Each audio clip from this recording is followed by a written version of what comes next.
তোমরা যারা কম্পিটিটিভ এক্সামিনেশনের জন্য প্রিপারেশন করছো তাদের জন্য অত্যন্ত একটা গুরুত্বপূর্ণ আপডেট গতকাল এসছে। আপডেটটা কি?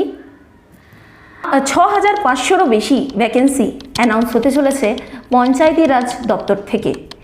এটা অ্যানাউন্স করেছেন আমাদের মাননীয় মন্ত্রী দিলীপ ঘোষ মহাশয়। কিন্তু এই জিনিসটা তোমরা কীভাবে নতুন, এটা নতুন না, কিন্তু এটা 2024 সালে এটার নোটিফিকেশান চলে এসেছিলো, কিন্তু রেজিস্ট্রেশন করানোর পর এর কোনো এক্সাম কন্ডাক্ট করানো হয়নি। অফিসিয়াল নোটিফিকেশান এখনও না আসলেও এটা কিন্তু খুবই গুরুত্বপূর্ণ হতে চলেছে। তো চলো আমরা দেখে নিই যে এই পঞ্চায়েতি রাজ ইনস্টিটিউশনের ভ্যাকেন্সিগুলোতে এলিজিবিলিটি ক্রাইটেরিয়া কী। প্রথমত তোমাদের হতে হবে 18 থেকে 40 বছর বয়সের মধ্যে। দ্বিতীয়, এডুকেশন কোয়ালিফিকেশন কি লাগবে? এডুকেশন কোয়ালিফিকেশন 8 পাস থেকে গ্র্যাজুয়েশন অবধি সবার জন্য কিন্তু কিছু না কিছু অপরচুনিটি রয়েছে। পঞ্চায়েত কর্মী বলে যে পোস্টটা রয়েছে সেটা কিন্তু শুধুমাত্র 8 পাস ক্যান্ডিডেটরাই দিতে পারবে। যারা 8 পাস আছে তারা সবাই পঞ্চায়েত কর্মীর জন্য অ্যাপ্লাই করতে পারবে।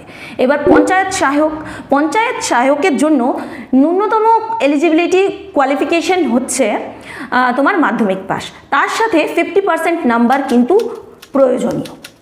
এবার তৃতীয় সবথেকে ইম্পর্টেন্ট আরেকটা পোস্ট হচ্ছে পঞ্চায়েতি রাজ সেক্রেটারি। এই সেক্রেটারির জন্য উচ্চ মাধ্যমিক পাস, তার সাথে অতি অবশ্যই তোমাদের থাকতে হবে একটা অথরাইজড বা রেকগনাইজড কম্পিউটার ইনস্টিটিউশন থেকে 6 মাসের ডিপ্লোমা কোর্স।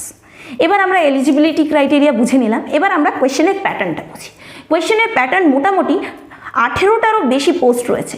সব পোস্টের কথা তো এই ভিডিওর মাধ্যমে বলা যায় না, কিন্তু 18টারও বেশি পোস্ট থাকলেও কি হবে, কোয়েশ্চেনের প্যাটার্ন আলাদা আলাদা হতে পারে, কিন্তু সাবজেক্ট সব পরীক্ষার ক্ষেত্রেই এই পঞ্চায়েতি রাজ ইনস্টিটিউশনে একই। সাবজেক্টটা কী কী? ইংলিশ রয়েছে, বেঙ্গলি রয়েছে, ম্যাথামেটিক্স রয়েছে, তোমার জিকে রয়েছে। ঠিক আছে, ইংলিশটা থাকবে তোমার বেশিরভাগ এক্সামের ক্ষেত্রে 25 মার্কসের, বেঙ্গলি 25 মার্কসের, ম্যাথামেটিক্স 25 মার্কসের এবং জিএস কিংবা জিকে তোমার থাকবে 10 মার্কসের। এবার তোমরা অলরেডি যারা প্রিপারেশন করছিলে, নোটিফিকেশান কখন আসবে না আসবে সেই চিন্তায় ছিলে, তাদের জন্য তো এটা সুখবর। কিন্তু যারা এখনও ভাবছো যে অফিসিয়াল নোটিফিকেশান বেরোলে আমি প্রিপারেশন করব, তার আগে করব না, তাদের জন্য কিন্তু এটা ভাববার বিষয়। অফিসিয়াল নোটিফিকেশান কিন্তু যে কোনো মুহূর্তে চলে আসতে পারে। তোমরা সবাই প্রিপারেশান স্টার্ট করে দাও। আর তোমাদের এই প্রিপারেশনে যা যা সাহায্য লাগবে, আমরা ফাস্ট ট্র্যাক কম্পিটিটিভ একাডেমি তোমাদের পাশে আছি, সাথে আছি। আমরা সব রকম এডুকেশনাল কন্টেন্ট তোমাদের সামনে তুলে ধরার চেষ্টা করব, এবং এই ধরনের আরও আপডেট পেতে গেলে এই চ্যানেলটিকে সাবস্ক্রাইব করে রাখতে হবে। তুমি যদি ফেসবুকে এই ভিডিওটা দেখো তাহলে পেজটা ফলো করে দাও। Thank you so much.